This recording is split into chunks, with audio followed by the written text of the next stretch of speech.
হুজুর আপনার যাওয়ার সময় হয়ে গেছে, এখন তো আপনার যেতে হবে। আব্রাহিম আলাইহিস সালাম রূহটা বাইর করে নিয়ে গেলেন আদম আলাইহিস সালামের। আদম নবী ইন্তেকাল করলেন। আমি মরার খবর বলতে যে একটু কথা বলতেছিলাম, আদম নবী ইন্তেকাল করলেন, সন্তানরা কি করবে কিছু জানে না, কারণ আদম নবী প্রথম মৃত্যুবরণ করলো। এখন আপনারা বলতে পারেন আদমের ছেলে তো ওই হাবিল কাবিল ওরা দুজন মারামারি করে এক পায়ে মারা গিয়েছিল। এখন আদম নবী পৃথিবীর ইতিহাসে আদম জাতির মধ্যে প্রথম মানুষ প্রথম মৃত্যুবরণ করলো। জোরে জোরে চিল্লায় বলা যাবে আল্লাহু আকবার। হাবিল কাবিল কিভাবে কি করছিল এটা আদমের ছেলে দেখে নাই, জানেও না কি করবে। এখন আদম আলাইহিস সালাম ইন্তেকালের পরে ছেলেরা কি করবে? কেউ কান্নাকাটি করে, কেউ ভয়া থাকে, চিন্তা করে কি করবে কিছুই তো বলতে পারে না। আল্লাহ বলে জিবরিল তোরা যাও, ফেরেশতা নিয়ে যাও, যে আদম আলাইহিস সালামের কাছে চলে যাও। জিবরিল যাও, আমার শীষ আলাইহিস সালামকে জানাজার নিয়ম শিখিয়ে দাও, আমার শীষকে কাফনের নিয়ম শিখিয়ে দাও, আমার শীষকে কাফনের নিয়ম শিখিয়ে দাও, আমার শীষকে জানাজা পড়ায়া কবরে শোয়ানোর নিয়মটা ভালো করে শিখিয়ে দাও। ওই যে আদম থেকে শুরু হলো ভালো করে জেনে নেন। এবার অসংখ্য ফেরেশতারা নেমে আসবেন জমিনের ভিতরে। আদম নবীর জান্নাতি পানি এনে গোসল করানোর নিয়মটা শিখিয়ে দিলেন।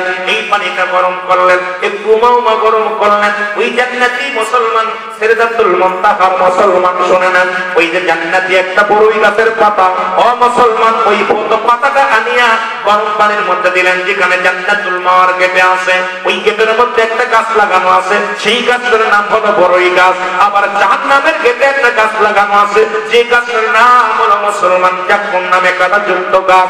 জাহান্নামের গেটে একটা গাছ যেটা মানুষকে বিরাজ করে ফেলবে, আর জান্নাতের পাশে একটা গাছ যেটার মধ্যে সুন্দর সুন্দর বড়ই ধরবে। জোরে জোরে চিল্লায় বলা যাবে না মারহাবা।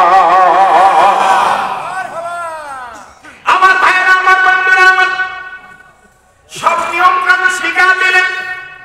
শীষ আলাইহিস সালামকে জানাজা নিয়ে শিখাইলেন। জানাজা চতুর্থ তাকবীর, দ্বিতীয় তাকবীর, তৃতীয় তাকবীর, কিভাবে জানাজা করতে হয়, কিভাবে কাফন করতে হয়, কিভাবে কাফন করতে হয় জিবরিল শিখিয়ে দিলেন শীষ আলাইহিস সালামের। তার আহলে বায়তরা সবাই জানাজা দাঁড়ায় গেলেন।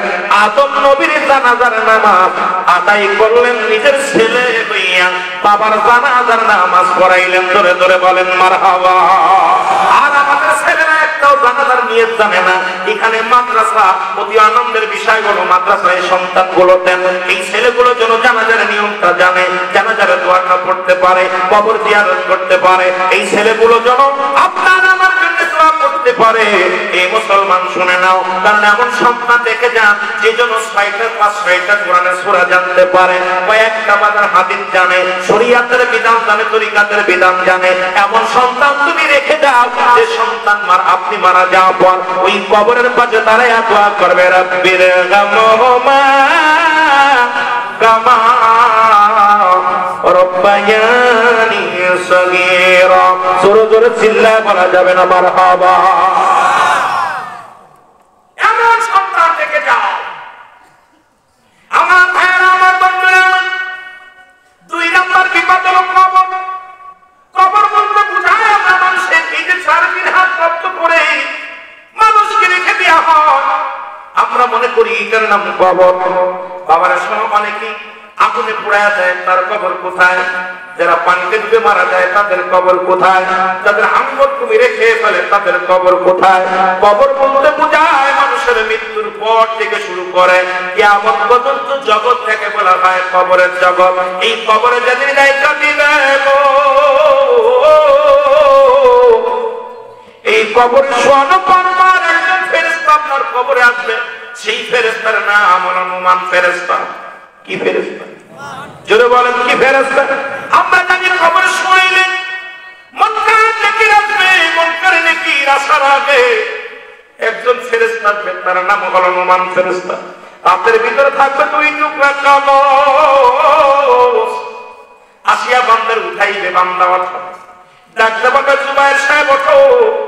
লাফ উঠে যাবে, রে মুসলমান শোনো, এ খলিলুর রহমান ওঠো, এ মুসলমান কবির মনোযোগ ইব্রাহিম খলিল ওঠো। সঙ্গে সঙ্গে লাফ দিয়ে উঠবে, উঠিয়া বলবে বান্দা, বান্দারে এই নাও, এই নাও তোমার জন্য আমি এসেছি। দুনিয়ার আমল নামাটা যার যার আমল নামা তার লেখা লাগবে। বান্দার হাতে একটা কাগজ ধরায়া দিবে।